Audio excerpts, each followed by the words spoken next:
Selamat sejahtera juga. Selamat sejahtera. Saya yang mengenal dengan dia dari Adik Ibrahim. Okay. Saya lebih dulu minta maaf sebab mengambil sedikit masa Puan untuk menemubual. Saya di sini untuk menemubual itu untuk melakukan salah satu tugasan saya, iaitu uraian dalam pembelajaran. Sebelum memulakan perbincangan, boleh cikgu menceritakan latar belakang cikgu sebagai guru di sekolah ini? Okey. Nama saya Puan Nadira Hazwan binti Muhammad Noor. Okey, ini adalah sekolah kedua saya lah. Okey, saya telah mengajar selama 9 tahun. Okey, masuk tahun ke-9 lah. Okey, sekolah pertama saya di SMK Convent Teluk Intan selama 7 tahun, dan di SMK Raja Muda Musa ini adalah baru 2 tahun lah. Okay, saya ditekan atas sebab keperluan option untuk mengajar subjek PVMA, pembuatan pakaian wanita tahap 2. Sebelumnya di SMK Convent saya mengajar subjek RPT dan SRT. Maksudnya option guru cikgu adalah RPT? No, option saya adalah SRT, saya rumah tangga, minor saya RPT. Saya diserap masuk mengajar PVMA pembuatan pakaian wanita ni atas sebab saya berpengalaman ataupun saya ada kemahiran diploma fashion, rekaan fashion dan pakaian, dan juga SKM tahap 3. Jadi di atas sebab keperluan saya ditukarkanlah mengajar subjek ini. Baik. Saya ada beberapa soalan untuk cikgu. Soalan pertama adalah, bagaimanakah komunikasi guru hala berlaku antara guru dan murid yang berlainan bangsa dan agama? Okey, seperti yang kita tahu, kita di Malaysia ni pun kita hidup dalam kepelbagaian agama, kepelbagaian bangsa. Jadi saya rasa tak ada masalah kita sebagai rakyat Malaysia untuk belajar bersama-sama, berkomunikasi sama-sama. Okey, antaralah yang saya buatlah dalam kelas, gunakan sepenuhnya bahasa kebangsaan kita, iaitu bahasa Melayu lah. Okey, sebab apa? Sebab semua orang akan faham. Jadi bagi murid yang berlainan bangsa yang mungkin kurang kemahiran, mereka akan improve ataupun akan memperbaiki bahasa mereka dari semasa ke semasa apabila kita bercakap dalam bahasa Melayu. Macam you lah. You sangat mahir bahasa Melayu. Sebab apa saya bercakap dengan bahasa Melayu yang betul? Saya tak gunakan slang-slang. Yang Muna, you buat apa? Takkan. Kita gunakan bahasa yang baik supaya anak-anak murid yang berlainan bangsa dapat faham dan dapat memperbaiki kelemahan bahasa mereka. Selain itu juga sebagai guru saya tidak benarkan mereka bercakap bahasa lain lah, selain bahasa Melayu or English lah yang berkaitan di dalam kelas ataupun di dalam kawasan sekolah lah, supaya tidak nampak yang mereka ni berkuat-kuat. Faham? Ya. Soalan kedua, bagaimanakah penggunaan bahasa menyumbang kepada persekitaran sekolah yang kondusif? Okey, seperti yang saya cakap tadi, kalau kita macam bangsa India cakap bahasa Tamil, bahasa Cina, orang Cina cakap bahasa Cina kan. Jadi komunikasi itu sukar nak disampaikan ataupun akan menyebabkan salah faham. Okey? Kan? Jadi itulah sebab saya cakap tadi, kita sebagai guru kita galakkan murid untuk hanya bercakap bahasa Melayu atau bahasa Inggeris saja apabila berada di kawasan sekolah. Ini untuk mengelakkanlah salah faham yang berlaku. Jadi bila tak ada salah faham, tak ada pergaduhan, betul? Tak ada yang kecil hati ataupun yang lain-lain lah. Jadi itu salah satu penerapan yang perlu kita sebagai guru jelaskan pada murid kenapa. Kenapa cikgu, seorang guru tak bagi bercakap bahasa masing-masing apabila berada di kawasan sekolah. Maksudnya matlamat utama untuk mengelakkan perselisihan faham. Ya, betul. Sebab saya tak faham bahasa Tamil. Okey, you tak faham bahasa Cina, betul? Betul. Itulah sebabnya.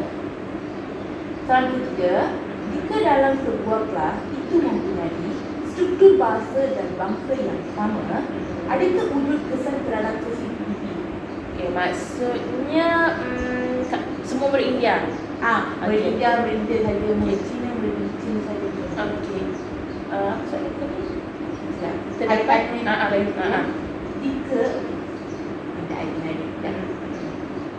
seterusnya, jika dalam sebuah kelas mempunyai struktur bahasa dan bangsa yang sama, adakah wujud kesan terhadap sesi PPP? Okey. Saya pernah ajar you tak? Pernah? Saya ada subjek apa? SRT, ERT. Masa you form 2 I ajar apa? I ingat. Moral. Okey, semua murid apa dalam tu? Bukan Islam. Yelah, murid bangsa apa? India. Semua India, betul? India. Ada tak you rasa kesan saya sebagai cikgu Melayu mengajar you semua India? Tak ada. Jadi tak ada masalah kan? Okey. Sebab apa? Sebab kita sebagai seorang guru perlu menyesuaikan diri dalam apa jua situasi. Okey, tak kisahlah di hadapan kita tu murid India, semua murid Cina, murid orang asli atau sebagainya di hadapan kita perlu deliver, kita perlu menyampaikan PDP kita, pengajaran kita dengan baik dan secara mengikut silibus lah kan. Dan paling penting adalah komunikasi Tuhala. Ingat tak? You ada pertandingan bahasa Tamil, you menyanyi lah. Siapa seorang lagi tu? Bukan Kashmita yang kurus-kurus tu. Lavinia. Dia bersyair bahasa Tamil kan. Jadi seorang guru ni perlu mengambil hati murid supaya murid tak rasa ada perbezaan di situ. Itu antara yang saya lakukan lah. Soalan keempat, apakah tindakan pengurusan sekolah sekiranya terdapat guru yang mengamalkan sikap pilih kasih antara murid dari segi agama dan bangsa? Okey, sepanjang pengalaman saya 9 tahun ni, saya tidak pernah lagi berdepan dengan situasi begini. Sebab saya rasa seorang guru itu sebenarnya telah dididik. Apabila kita menjadi seorang, kita dah belajar dari zaman belajar kita, zaman ijazah kita, macam mana cara untuk berkomunikasi kan, belajar bahasa. Dan saya rasa perkara ini tidak perlu dijadikan masalah. Sebab ia bukan masalah. Kenapa ia perlu dipersoalkan di sekolah? Ada masalah dengan kaum ini, kaum itu. Sedangkan kita di Malaysia ni telah dilahirkan dengan pelbagai bangsa. Okey, kita di mall, orang Melayu je kan masuk? Semua orang masuk. Kita di panggung wayang, semua orang masuk. Kita di padang bola, di stadium, Mana-mana saja. jadi kenapa isu ini perlu dijadikan masalah apabila kita berada di sekolah? Dan saya rasa semua orang telah biasa bergaul, berkawan. Sedangkan saya dengan you pun, kita berlainan bangsa, ada masalah. Jadi saya rasa perkara ini tidak perlu dijadikan masalah, isu sebenarnya. Tapi jika ada, guru itu perlu diberi kaunseling. Diberi kaunseling supaya tidak menimbulkan salah faham oleh dia tidak semestinya dengan murid-murid, mungkin dengan guru-guru yang berlainan bangsa. Boleh menjadi perselisihan faham, pergaduhan dan sebagainya. Jika ini berlaku, pada pandangan saya, guru tersebut perlu diberikan kaunseling lah. Mungkin ada masalah-masalah yang kita tak tahu. Okey. Pada pandangan cikgu, bagaimanakah pihak sekolah menerapkan nilai patriotisme di dalam kelas supaya murid-murid akan menghormati antara satu sama lain? Okey. Saya rasa untuk menerapkan nilai-nilai patriotisme ini bukan hanya bermula di sekolah. Ia perlu bermula di rumah. Apa-apa pembelajaran, sesuatu pembelajaran dia bermula dari rumah. Di sekolah ini kita hanya menyambung saja, pihak pentadbir, pihak guru-guru menyambung sahaja apa yang telah dididik di rumah.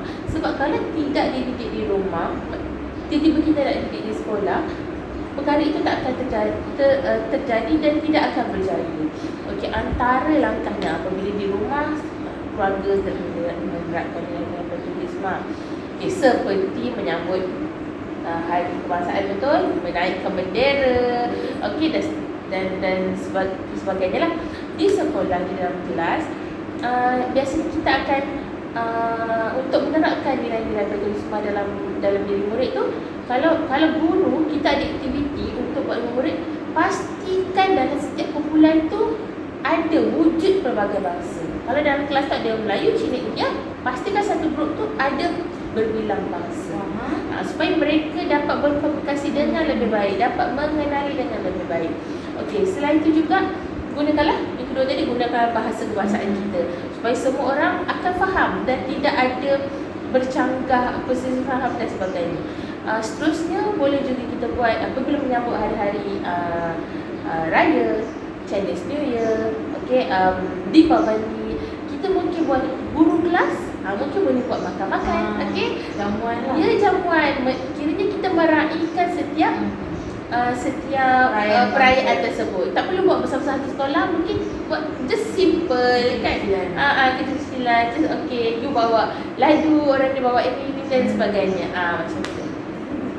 Baik itu, mengapakah wujud kepelbagaian sosial budaya di sekolah khusus dalam konteks bahasa, bangsa, kepercayaan dan adat Islam? Okey, untuk masalah sosial budaya ni, okey, saya tak rasa ia adalah isu yang sangat besar sebab dia berlaku mungkin segelintir di setengah sekolah dan di setengah sekolah lagi tidak berlaku. Apabila pihak sekolah, pihak pentadbir, pihak guru-guru, macam kita bincangkan sebelum tadi, kita melakukan pelbagai usaha untuk meningkatkan patriotisme ataupun komunikasi yang baik dengan pelbagai bangsa di sekolah. Saya rasa perkara ini tidak akan terjadi. Tetapi jika ia berlaku, ia adalah disebabkan oleh murid itu sendiri. Mungkin tidak mahu bergaul dengan ataupun berkawan dengan kawan-kawan yang berada dalam bangsa, tidak mahu memberikan kerjasama apabila pihak sekolah, guru-guru membuat aktiviti yang melibatkan semua bangsa. Masalah itu adalah berpunca daripada murid itu sendiri. Dia sendiri tidak mahu. Jadi kita sebagai rakyat Malaysia, tak kira pelbagai bangsa pun perlu menghindarilah. Kenapa kita boleh bersatu dalam sukan, bersatu dalam hiburan, kenapa tidak boleh bersatu dalam pendidikan? Okey, itu pandang saya. Seperti yang kita ketahui, latar belakang sosial budaya murid yang berlainan akan membawa kepada pembelajaran yang berbeza. Jadi, apakah pendekatan yang cikgu akan lakukan ataupun cikgu boleh lakukan untuk menangani kepelbagaian latar belakang sosial budaya murid di dalam bilik belajar supaya tidak menjejaskan pembelajaran setiap murid? Okey, setiap latar belakang ni dia membawa pelbagai watak, pelbagai pembawakan diri. Okey, saya selalu cakap di dalam kelas saya, okey, tak kira siapa pun you, apa pun you, bila you masuk saja, melangkah saja ke bangga sekolah, tinggalkan semua di luar sekolah.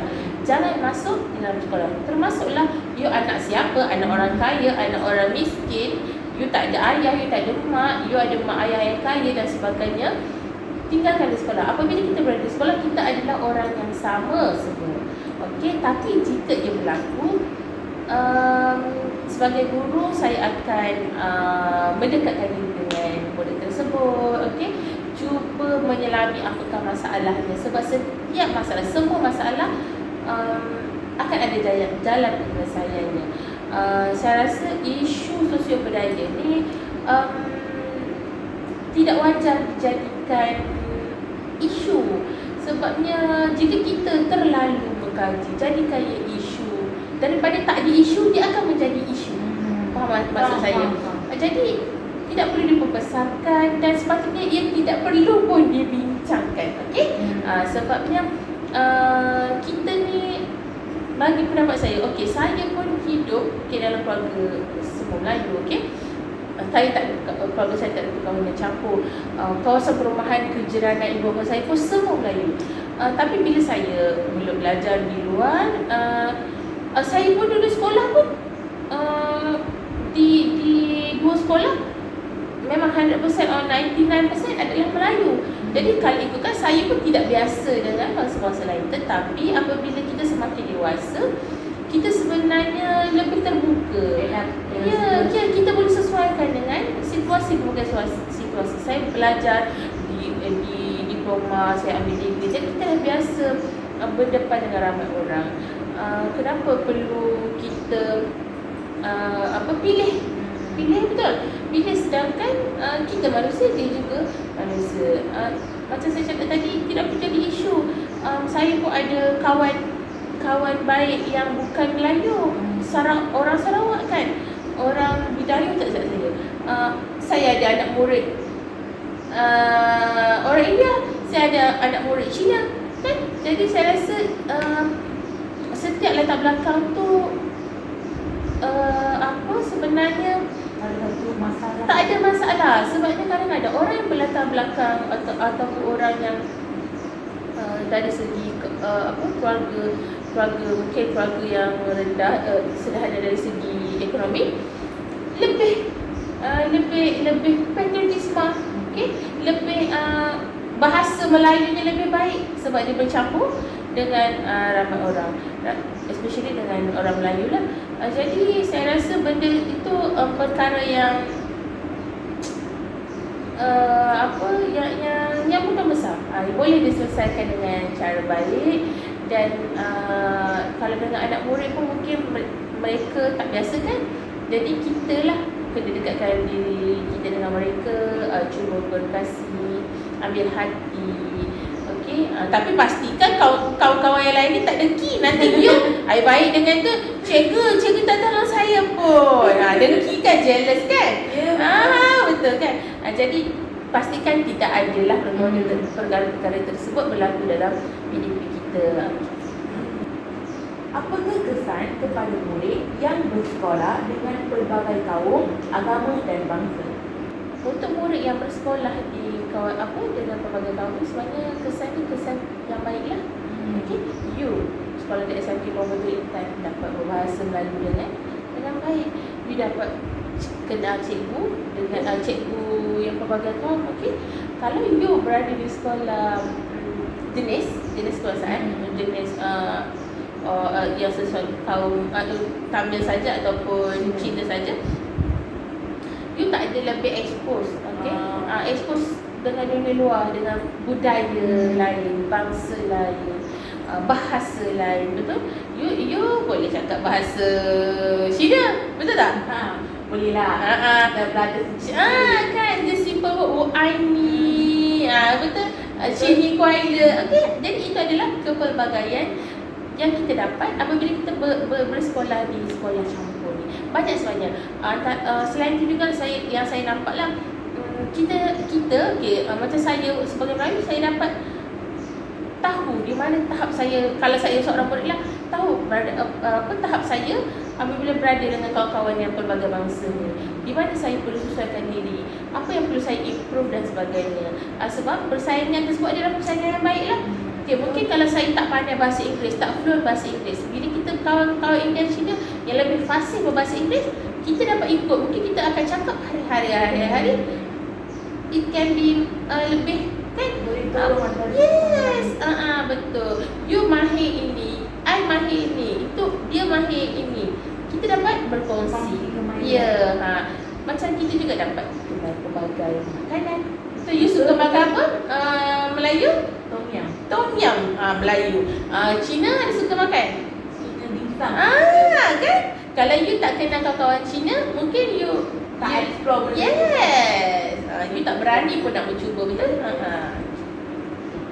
Soalan yang akhir adalah, apakah tindakan yang dilakukan oleh pihak guru atau pihak sekolah bagi mengatasi sikap murid yang hanya ingin berkawan dengan murid sama serta dia dengan sahaja? Okey. Pertama sekali, kalau tak berkesan lah apa yang kita dah buat sebelum ni, sebenarnya perlu ada paksaan. Contoh kalau saya, kita akan buat aktiviti dalam kumpulan hari ini, pastikan setiap kumpulan mempunyai pelbagai bangsa. Mungkin ada orang yang tak nak, 3 orang budak India, 2 orang budak Cina tak nak. Dulu masuk sekolah menengah pun ada kan? Ya, mesti berlaku. Cikgu kena paksa, tak boleh biarkan. Sebab bila kita sebagai seorang guru biarkan, benda ni mereka akan rasa selesa. Bila rasa selesa, cikgu Nanira tak kisah. Okay? Jadi kita sebagai seorang guru kena tegas. Bukan marah